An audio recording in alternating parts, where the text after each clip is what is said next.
absorbing storm surge impacts during extreme weather events such as hurricanes. Meaning of love being lost.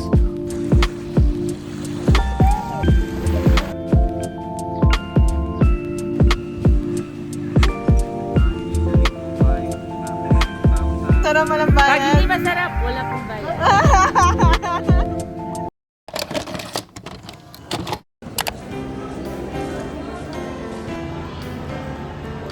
Delayed pa hanggang mamaya. So, our flight is delayed. And now we're having This is the mess. I love this mess. After my pretty party-packed whirlwind Surigao trip, I decided to go on a rest and relaxation trip to Bantayan, Cebu with my friend Denise.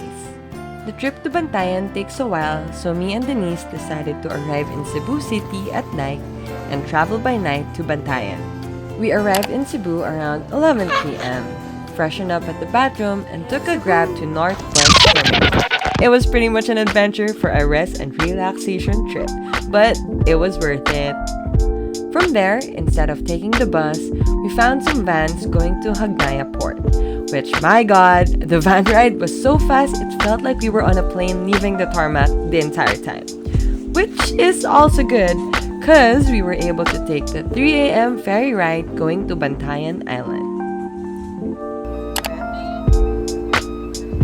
It was a 2-hour ferry boat ride, so we just slept the entire time.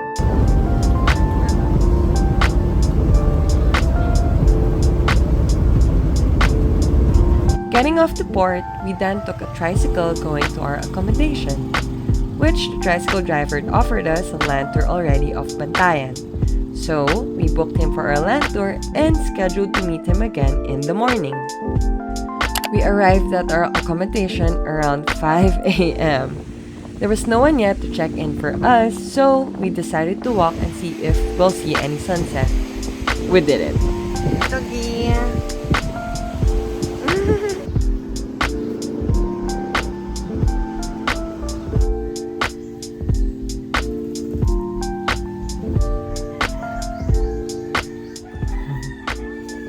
Since it's the rainy season, thankfully, Denise and I were able to get a room, an early check-in. So it's actually 6:30 when check-in is supposed to be 2 p.m.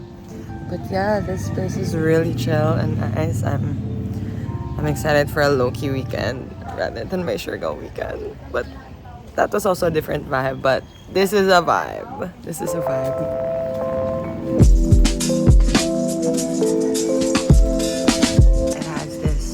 Little nook and table setting or a table outside if we want to chill. I think it's gonna be nice. I think. Yeah.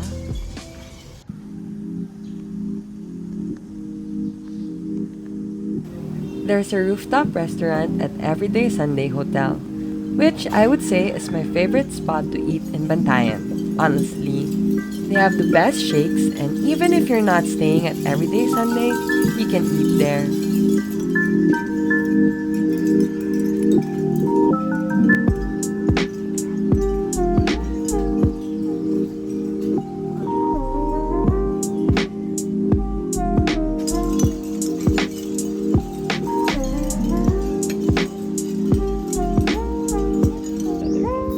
That's true.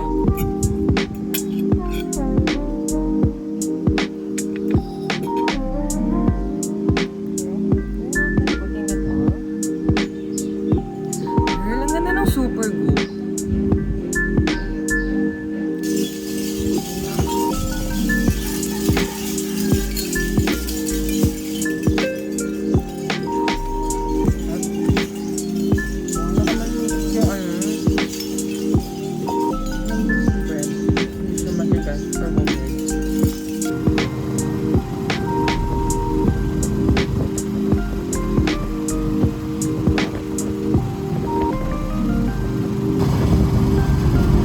Our first destination was the Oboob Mangrove Garden/Eco-Park.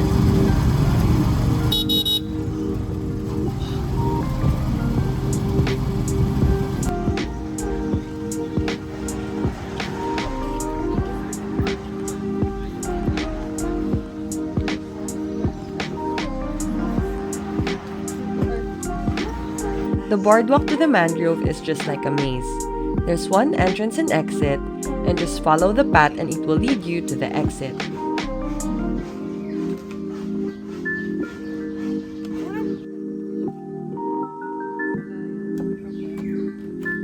Camp Sawi. Sawi in Tagalog has so many meanings. It can be lost or death, but it's commonly used in the Philippines to describe a feeling of love being lost or a person who is heartbroken. Bantayan actually was featured on a Filipino movie called Camp Sawi, which the plot is a place where broken-hearted people go. Nobody's here. Nobody's here.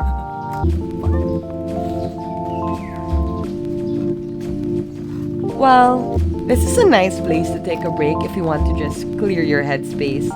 Also, Denise and I went on a Friday, so I think that's also a good strategy to go on tours on a weekday to have the place in somewhat to yourselves. But also, let's take a minute to discuss the importance of mangroves. Mangrove trees, according to the Nature Conservancy, provide natural infrastructure to help protect nearby populated areas by reducing erosion and absorbing storm surge impacts during extreme weather events such as hurricanes. They are also the only trees that thrive in salty waters and improve water quality by filtering out nutrients and sediments. The Philippines, being an archipelago, we are so blessed with a lot of natural resources and beautiful islands, which this type of reserves are so nice to give highlight and importance in environmental awareness and just, being kind to Mother Nature.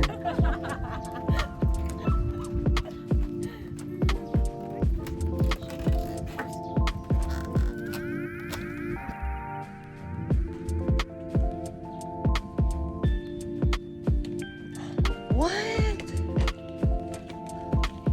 Whoa! Whoa, look at that. Video.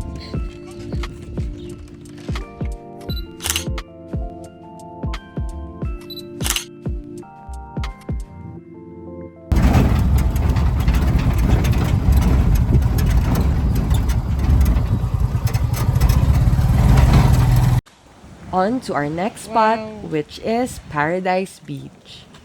En route to the beach, I just felt really nice. Like this is what you call a vacation. Like look at that. The color contrast of the sky against the greens were just so nice. Paradise Beach looked so pretty that it felt like the coastline of Malibu beaches, or like the backyard beach of the house in the TV series Summer I Turned Pretty, but this is just 10 times way prettier.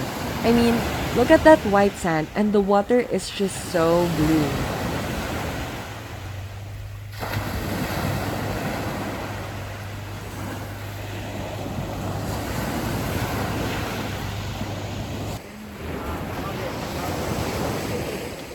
We were not allowed to swim at the beach because the waves were pretty high. So we took advantage of the place not having that much people and took some pictures for the gram.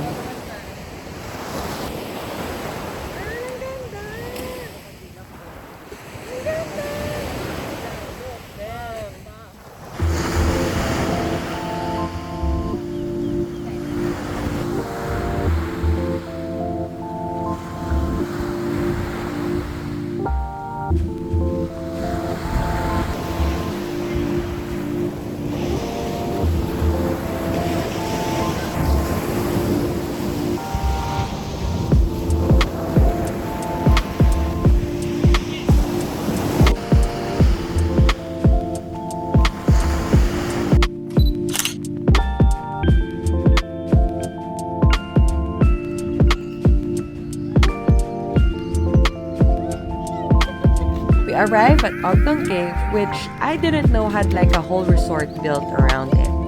I mean, I ain't complaining though, this place looked really nice. We hung around a bit at the resort, swam inside Ogtong Cave, basked under the sun, and drank some mango shakes. I love this vacation. Ah!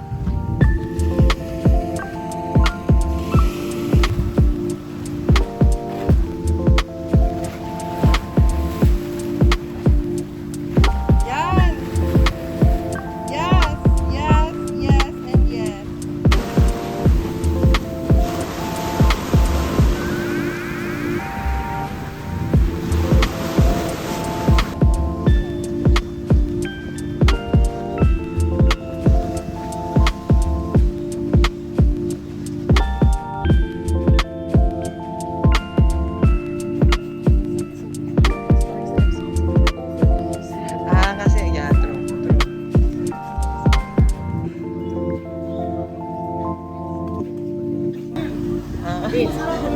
Ano, pag di masarap walang Pag bayad? hindi masarap, wala pong bayad. By 12 p.m., we were done with our tour and we ate at MJ Square, which is a place with a bunch of restaurants that you could select to dine.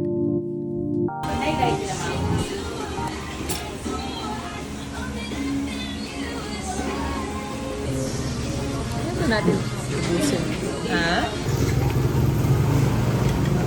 Mmm. Yeah. Ah.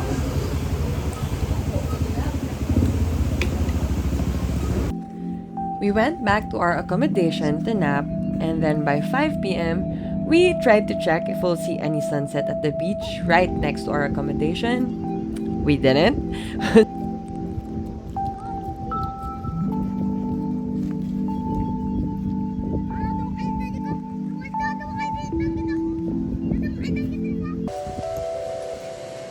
So by 6 p.m., we had dinner and had an early night in. Sarap. Yeah. Read my book and then went to Dreamland and slept like a baby.